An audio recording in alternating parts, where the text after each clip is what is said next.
매일 성경 묵상을 돕는 해설 가이드입니다. 안녕하세요, 묵상코치입니다.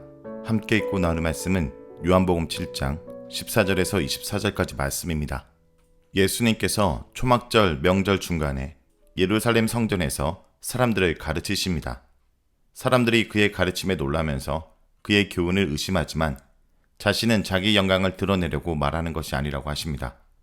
예수님은 38년 된 병자를 안식일에 고친 사건 때문에 당시 종교 지도자들의 음모를 언급하시며 자신의 치유 사역이 정당했음을 안식일에 할례 시행한 것과 비교하여 논증하십니다.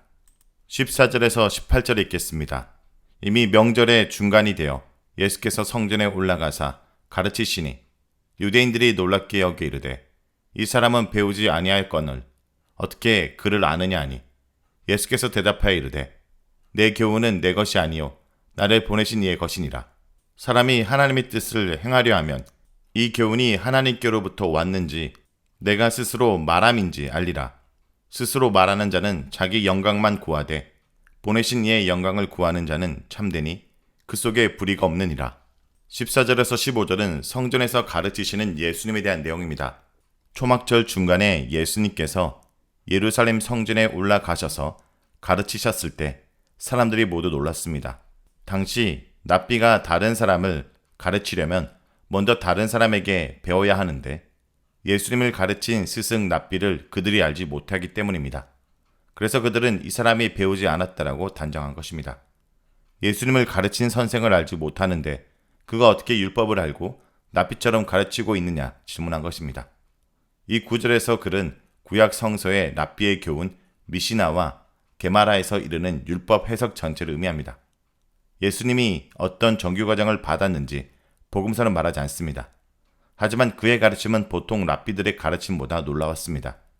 유대인들은 보통 6세가 되면 교육을 시작하여 율법을 배웠고 더 높은 교육을 위해서 예루살렘에서 시행하고 있는 교육기관에서 전문 교육을 받았습니다. 하지만 예수님은 세상 교육이 아니라 하나님으로부터 가르침을 받아서 사람들을 가르치신 것입니다. 16절에서 17절은 예수님의 교훈입니다.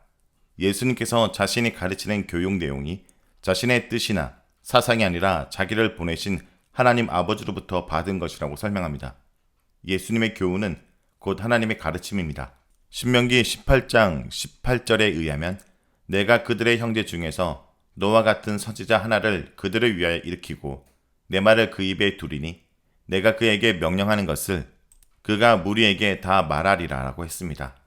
예수님은 마치 마지막에 보내심을 받은 모세와 같은 선지자처럼 자신이 가르치는 교훈은 자기를 이 땅에 보내신 아버지께서 자기 입에 주셨기 때문이라고 말합니다. 예수님께서 놀라운 가르침을 베풀 수 있었던 것은 유명한 랍비를 스승으로 두었기 때문이 아니며 그를 세상에 보내신 하나님께로부터 온 것이기 때문이라고 강조합니다. 예수님의 교훈이 하나님께로부터 온 것인지를 알 수 있으려면 하나님의 뜻을 온전히 행하려는 열망을 가져야 합니다. 그렇다면 그런 사람은 예수님의 교훈이 어디서 왔는지 알 수 있습니다. 바리새인들은 하나님의 뜻을 행하려는 의도가 없었기 때문에 그의 교훈이 하나님께로부터 오는 것인지 예수님 스스로 말하는 것인지 알 수 없었습니다. 복음을 가르치는 자는 자신의 말이 아니라 주어진 복음을 있는 그대로 가감하지 않고 전해야 하는 사명과 책임이 있습니다. 설교자는 자기 사상이나 뜻을 전하는 것이 아니라 하나님의 뜻을 잘 헤아려 전해야 합니다. 18절은 영광을 구하는 자에 대한 내용입니다. 예수님은 오직 그를 보내신 하나님 아버지 영광만 구하기 때문에 그의 가르침은 참된 것입니다. 자기를 나타내고 자기의 뜻과 사상을 말하는 자는 자기 영광을 드러낼 뿐이기 때문에 의롭지 못합니다. 하지만 자기 영광이 아니라 자기를 보내신 자의 영광을 나타내려는 사람은 그가 주신 메시지를 전하기 때문에 그 속에 불의가 없고 정당합니다. 말씀을 묵상하거나 연구하는 자들은 하나님의 뜻을 성실하게 준행하기 위한 묵상과 연구가 자기 개인의 영광을 위한 것이 되지 않도록 조심해야 합니다. 말씀을 전하는 자는 성경의 메시지를 전할 때 자기 영광을 구하고 있는지 하나님의 영광이 드러나도록 하고 있는지 항상 확인해야 합니다. 다음은 19절에서 24절입니다. 모세가 너희에게 율법을 주지 아니하였느냐? 너희 중에 율법을 지키는 자가 없도다. 너희가 어찌하여 나를 죽이려 하느냐? 무리가 대답하되 당신은 귀신이 들렸도다. 누가 당신을 죽이려 하나이까? 예수께서 대답하여 이르시되 내가 한 가지 일을 행하매 너희가 다 이로 말미암아 이상히 여기는도다. 모세가 너희에게 할례를 행했으니 그러나 할례는 모세에게서 난 것이 아니요 조상들에게서 난 것이라. 그러므로 너희가 안식일에도 사람에게 할례를 행하느니라. 모세의 율법을 범하지 아니하려고 사람이 안식일에도 할례를 받는 일이 있거든. 내가 안식일에 사람의 전신을 건전하게 한 것으로 너희가 내게 노여하느냐? 외모로 판단하지 말고 공의롭게 판단하라 하시니라. 19절은 율법을 지키는 자에 대한 내용입니다. 유대인들은 스스로 율법을 잘 지키고 순종하는 자라고 자부하는 사람들입니다. 하지만 그런 유대인들을 향해 예수님은 너희 중에 율법을 지키는 자가 없다라고 하십니다. 유대인들이 모세 율법을 지키지 않는다라는 이 주장은 22절에 너희가 안식일에도 사람에게 할례를 행한다라는 사실에 근거한 것입니다. 더욱이 유대인들이 율법을 지킨다고 하는 것은 형식만 있을 뿐이고 율법의 정신은 망각한 채 하나님의 말씀에 순종하려는 마음에서 우러나오는 진정한 열의는 없습니다. 율법을 잘 지킨다고 말하는 유대인들이었지만 진정한 율법의 완성이 되시는 예수님을 인식하지 못했습니다. 그래서 그들은 예수님을 죽이려고 했습니다. 오늘날도 율법주의에 얽매여 신앙생활을 하는 사람들은 예수님께서 주시는 자유와 기쁨이 없고 교만과 질투만 가득하여 형식주의적인 율법 준수를 놓고 자신과 남을 비교하기에 바쁩니다. 20절은 예수님께서 귀신 들렸다고 말하는 유대인들입니다. 예수님께서 사람들에게 유대 종교 권력자들이 자신을 죽이려 한다는 말을 했을 때 그 말을 들은 사람들은 유대 종교 권력자들이 결정한 예수님의 살해 의도를 알지 못했기 때문에 예수님께 이렇게 반응한 것입니다. 그 의미는 당신은 미쳤다. 누가 당신을 죽이려 하느냐? 라는 말입니다. 사람들은 마치 예수님이 정신 이상자가 된 것으로 오해한 것입니다. 21절부터 22절은 안식일에 행한 일입니다. 예수님께서 언급하신 한 가지 일은 안식일에 38년 된 병자를 예루살렘 베디스다 목가에서 고쳐준 기적 사건을 의미합니다. 안식일에 38년 된 병자가 일어나 걸으면서 자기 자리를 들고 다녔을 때 사람들은 모두 안식일 규정을 위반했다고 지적했습니다. 이 일을 일으킨 사람이 예수라고 생각하고 이상하게 여겼습니다.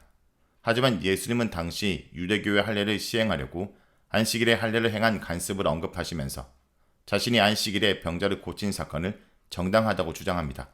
유대인들은 할례를 모세가 준 율법으로 알고 열심히 행했습니다. 하지만 예수님께서 할례가 이미 아브라함 때에 시작되어 조상들에게 이어지다가 모세 때에 성문화되었던 것을 상기시킵니다. 할례는 남자아이가 태어난 지 8일 만에 행하는 것으로 그날이 안식일이라도 시행했습니다.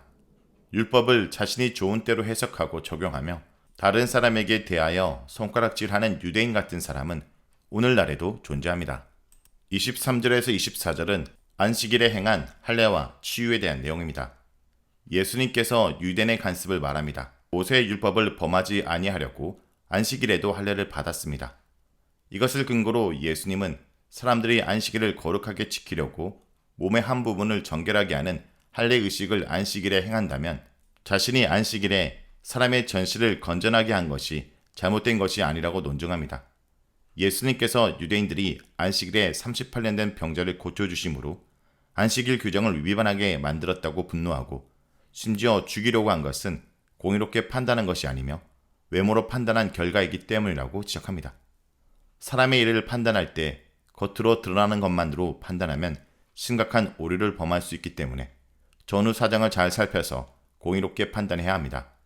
더욱이 한 개인의 판단으로 모든 것을 일반화할 때 일반화의 오류에 빠진다는 사실을 명심할 필요가 있습니다. 자, 여기까지가 요한복음 7장 14절에서 24절까지 말씀입니다.